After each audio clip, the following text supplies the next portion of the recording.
అందమైన ప్రయాణం ప్రారంభించండి. 49 మీ తల్లిదండ్రులు కావాలనే కలలను సాకారం చేయడానికి సహాయపడుతుంది.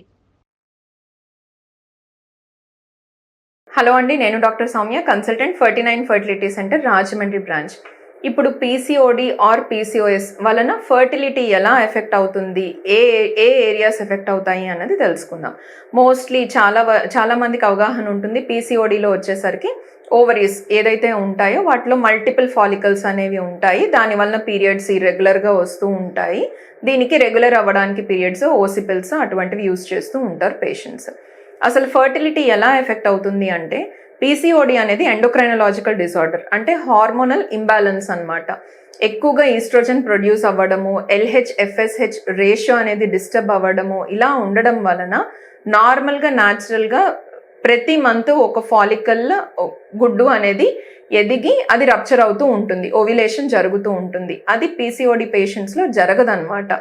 వీళ్ళలో హైపర్ ఆండ్రోజెనిజం ఉంటుంది, అంటే టెస్టోస్ట్రాన్ ఎక్కువగా ఉంటుంది, E2 లెవెల్స్ ఎక్కువగా ఉంటాయి, మల్టిపుల్ స్మాల్ ఫాలికల్స్ ఉంటుంది, ఫాలికులర్ రిక్రూట్మెంట్ జరగదు, అంటే ఒక ఫాలికల్ అనేది డామినెంట్ ఫాలికల్ అవ్వదు.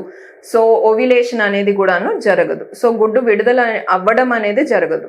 అందుకనే ఫర్టిలైజేషన్ కూడాను ఎఫెక్ట్ అవ్వటం జరుగుతూ ఉంటుంది అన్నమాట. ఇది ఓవ్యులేషన్ విషయానికి వచ్చినట్లయితే. Next coming to uterus. గర్భసంచి కూడాను ఓవరీ ఎంత ఇంపార్టెంటో యూట్రస్ అంతే ఇంపార్టెంట్. ఒకవేళ ఫర్టిలైజేషన్ జరిగి పిండం తయారైంది అని అంటే ఆ పిండం వచ్చి గర్భసంచిలోనే ఇంప్లాంటేషన్ జరుగుతూ ఉంటుందన్నమాట. సో అలా ఇంప్లాంటేషన్ జరిగేటప్పుడు గర్భసంచి అనేది ఎంబ్రియోని యాక్సెప్ట్ చేయాలి. దాన్నే మనం ఎండోమెట్రియం ఎంబ్రియో సింక్రోని అని అంటాం అనమాట. సో ఈ గర్భసంచిలో నార్మల్గా ప్రొజెస్ట్రాన్ అనే హార్మోన్ సపోర్ట్ చేస్తుంది ప్రెగ్నెన్సీని, అండాశయాల్లో విడుదలై. ఈ ప్రొజెస్ట్రాన్ అనేది అడిక్వేట్గా ఉండదు పీసీఓడి పేషెంట్స్లో. సో లూటియల్ ఫేజ్ అని అంటాం, అంటే పిండం గర్భసంచిలోకి వచ్చిన తర్వాత నుంచి సపోర్ట్ చేసేది అనమాట. ఆ ఫేజ్ అనేది సరిగ్గా సపోర్టివ్గా ఉండదు. సో లూటియల్ ఫేజ్ అనేది డిఫెక్టివ్గా ఉంటుంది. దానివల్ల మిస్క్యారేజెస్ అవ్వడము, ఇంప్లాంటేషన్ ఫెయిల్యూర్స్ అవ్వడము జరుగుతూ ఉంటుంది. సో ఎండోమెట్రియల్ రిసెప్టివిటీ అనేది ఎఫెక్ట్ అవుతూ ఉంటుంది. ఇదే కాకుండా క్రానిక్గా ఇన్ఫ్లమేషన్, లో గ్రేడ్ ఇన్ఫ్లమేషన్ అనేది ఉంటూ ఉంటుంది గర్భసంచిలో. At the same time uterine blood flow కూడాను కాంప్రమైజ్ అయ్యి ఉంటుంది సాధారణంగా పీసీఓఎస్ పేషెంట్స్లో. అందుకని వీళ్ళకి ఒకవేళ ప్రెగ్నెన్సీ కలిగిన మిస్క్యారేజెస్లోకి ల్యాండ్ అయ్యేదానికి ఛాన్సెస్ ఎక్కువగా ఉంటాయి. సో పీసీఓడి పేషెంట్స్ అందరికీను ఇన్ఫర్టిలిటీ ప్రాబ్లం వస్తుందా అంటే అగైన్ నో అండి. అందరూ అంత ఎక్కువగా యాంగ్జైటీ అవ్వడము, వీళ్ళకి ఫర్టిలిటీ అసలు ఉండదు అని అపోహలో అయితే మాత్రం ఉండాల్సిన అవసరం లేదు. కేవలం సివియర్ పీసీఓడి పేషెంట్స్ మాత్రమే ప్రెగ్నెన్సీ రావడానికి చాలా ఇబ్బంది పడుతూ ఉంటారు.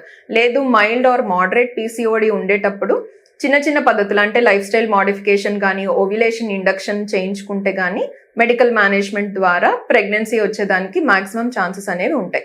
రెస్ట్ ఆఫ్ ద పారామీటర్స్, అంటే male partner semen analysis normal ఉండి ట్యూబల్ ఇవాల్యుయేషన్ నార్మల్ ఉన్నట్లయితే కనుక పీసీఓడి పేషెంట్స్లో కూడాను న్యాచురల్గా లేదు అని అంటే కనుక మెడికల్ విధానంలో ప్రెగ్నెన్సీ రావడానికి ఛాన్సెస్ అనేవి ఎక్కువగానే ఉంటాయి.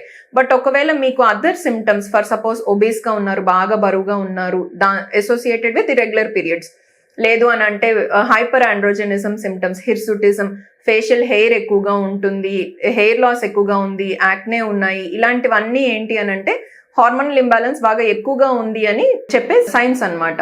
ఇంకొకటి ఏంటి అంటే ఇన్సులిన్ రెసిస్టెన్స్ కూడా ఉంటుంది వీళ్ళలో.